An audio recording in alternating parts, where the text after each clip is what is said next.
Assalamualaikum warahmatullahi wabarakatuh.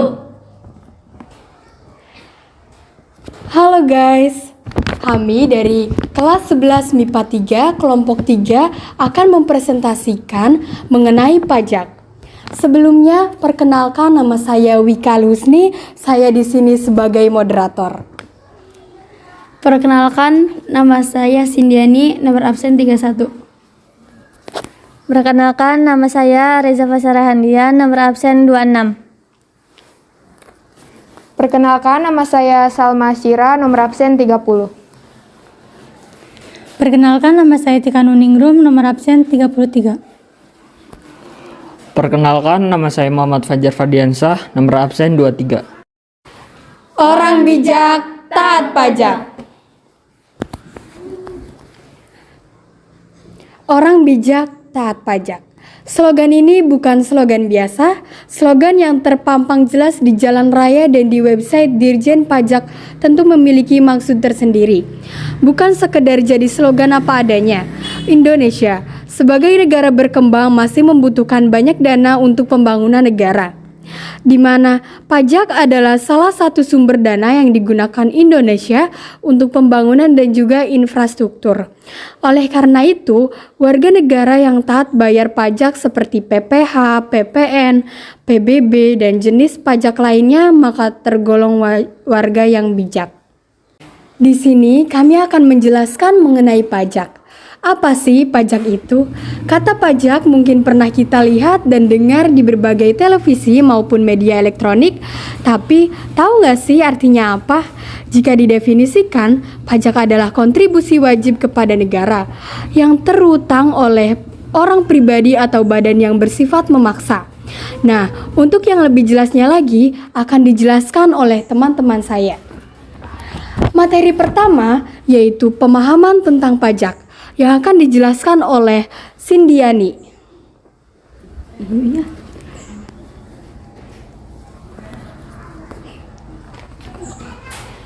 Pengertian pajak.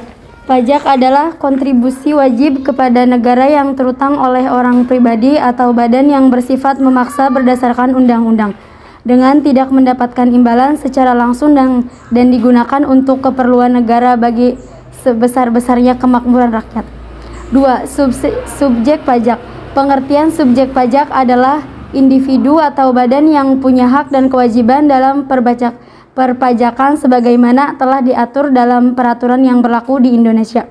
3. Objek pajak. Objek pajak adalah sumber penghasilan atau pendapatan yang dikenakan pajak.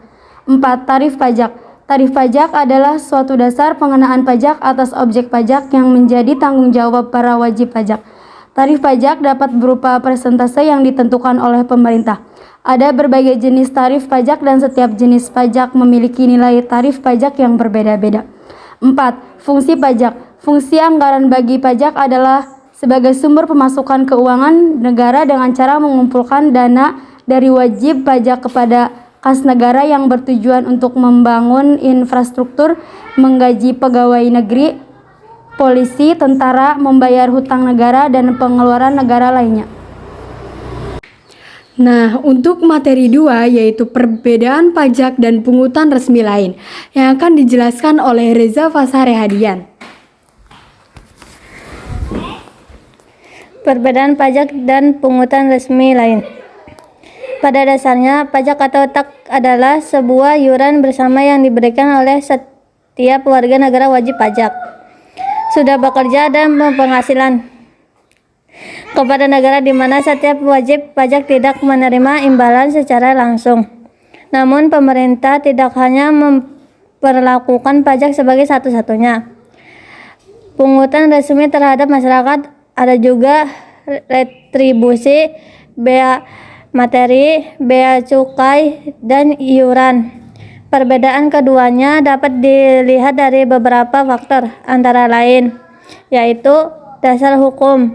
Pajak diatur dengan undang-undang yang mengikat, sedangkan pungutan resmi lain tidak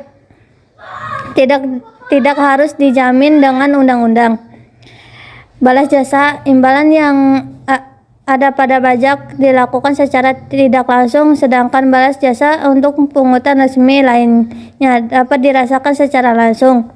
Lembaga pungutan pajak berasal dari pemerintah pusat dan pemerintah daerah, sedangkan pungutan resmi lainnya dapat dilakukan oleh dinas tertentu. Pajak mengandung unsur paksaan, sementara pungutan resmi lainnya tidak mengandung unsur paksaan. Objek pajak berlaku untuk seluruh penduduk atau objek pajak tanpa terkecuali. Sementara pungutan resmi lainnya hanya berlaku untuk kalangan tertentu atau pihak yang merasakan langsung manfaat dari jasa yang disediakan. Nah, untuk materi yang ketiga yaitu azas pungutan pajak yang akan dijelaskan oleh Salma Asyira dan Tika Nuningrum. Asas pemungutan pajak adalah dasar serta pedoman yang digunakan oleh pemerintah saat membuat peraturan atau melakukan pemungutan pajak.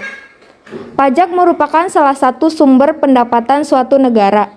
Artinya, negara memiliki hak untuk memungut pajak dari warga negaranya.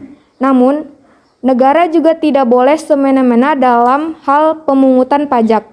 Dalam hal pemungutan pajak, negara hendaknya mengikuti asas-asas pemungutan pajak. Pertama, yakni asas domisili, artinya pajak akan dikenakan ke seseorang apabila orang yang bersangkutan merupakan berdomisili di negara tersebut. Sesuai dengan namanya, pajak dikenakan untuk seseorang atau badan usaha berdasarkan tempat tinggal.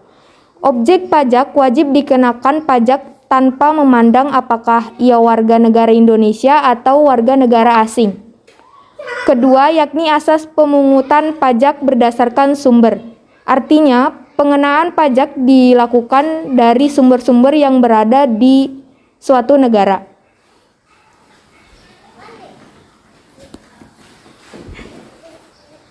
Contohnya, pemerintah Indonesia menerapkan pajak tenaga kerja asing karena pekerja asing tersebut mendapatkan sumber penghasilan dari Indonesia. Ketiga, yakni asas pemungutan pajak berdasarkan kebangsaan. Landasan pengenaan pajak adalah status kewarganegaraan dari orang atau badan yang memiliki penghasilan. Sebagai contoh, pemerintah Indonesia mengharuskan perusahaan yang terdaftar di Indonesia untuk membayar pajak, meski perusahaan tersebut beroperasi di luar negeri. Nah, untuk materi 4 yaitu analisis program pemerintah mengenai pajak dan manfaat bagi masyarakat yang akan dijelaskan oleh Muhammad Fajar. Program pemerintah yang terbaru ada PPN naik 11%. Ditjen Pajak himbau masyarakat tak perlu khawatir.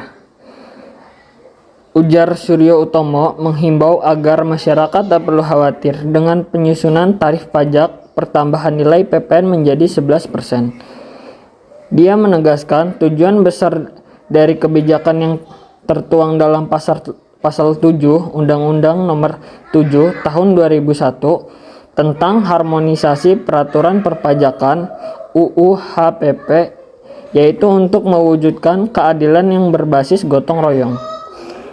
Pajak berkeadilan yang berbasis gotong royong artinya yang berkemampuan lebih membayar lebih, dan yang tidak mampu ya pemerintah turut memberikan bantuannya. Ujar Suryo mengutip siaran pers Jumat tanggal 1 bulan 4 2022. Adapun keadilan berbasis gotong royong di dalam UU HPP antara lain pelebaran lapisan tarif PPh orang pribadi dan penghasilan 50 juta sampai dengan 60 juta yang sebelumnya dikenakan tarif 50% turun menjadi 5%. Selain itu, penghasilan di atas 55 miliar yang sebelumnya dikenakan tarif 30% naik menjadi 35%.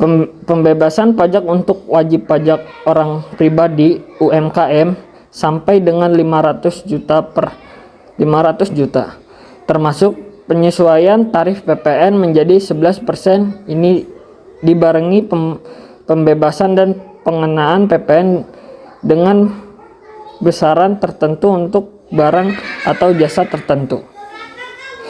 Suryo juga menambahkan bahwa penyesuaian tarif tersebut tak berimbas terhadap barang atau jasa yang dibutuhkan masyarakat banyak, seperti kebutuhan pokok, jasa kesehatan, jasa pendidikan, dan semua barang atau jasa selama ini diberikan fasilitas pembebasan atau tidak dipungut.